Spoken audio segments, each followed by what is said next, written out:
राम राम दोस्तों, अनमोल कहानियाँ चैनल पर आपका स्वागत है। रावण का एक भाई विद्रोही होकर राम से जा मिला था, जानिए क्यों। राक्षस राज रावण महापंडित था। उसकी विशाल सेना थी और उसने कई युद्ध लड़े थे। भगवान राम ने उसका वध कर दिया था। महर्षि विश्रवा को असुर कन्या कैकसी के सहयोग से 3 पुत्र हुए, रावण, कुंभकर्ण और विभीषण। विभीषण विश्रवा के सबसे छोटे पुत्र थे। विभीषण बचपन से ही धर्मपरायण और भगवान का भक्त था। विभीषण की पत्नी का नाम सरमा और उसकी बेटी का नाम त्रिजटा था। रावण ने जब सीता जी का हरण किया, तब विभीषण पराई स्त्री के हरण को महापाप बताते हुए सीता जी को श्री राम को लौटा देने की सलाह देकर हमेशा धर्म की शिक्षा देता था, लेकिन रावण उसकी एक नहीं सुनता था।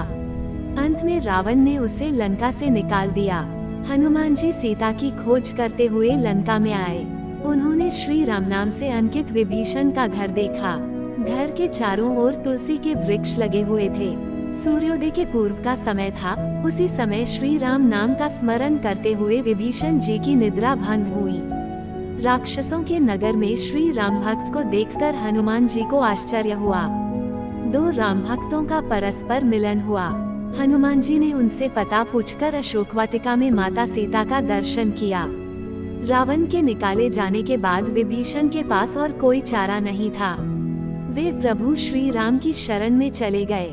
वे चाहते थे कि निर्दोष लंकावासी न मारे जाएं और लंका में न्याय का राज्य स्थापित हो। विभीषण के शरण याचना करने पर सुग्रीव ने श्री राम से उसे शत्रु का भाई व दुष्ट बताकर उनके प्रति आशंका प्रकट की और उसे पकड़कर दंड देने का सुझाव दिया। हनुमान जी ने उन्हें दुष्ट की बजाय शिष्ट बताकर शरणागति देने की वकालत की। इस पर श्री राम जी ने विभीषण को शरणागति न देने के सुग्रीव के प्रस्ताव को अनुचित बताया और हनुमान जी से कहा कि आपका विभीषण को शरण देना तो ठीक है, किंतु उसे शिष्ट समझना ठीक नहीं है।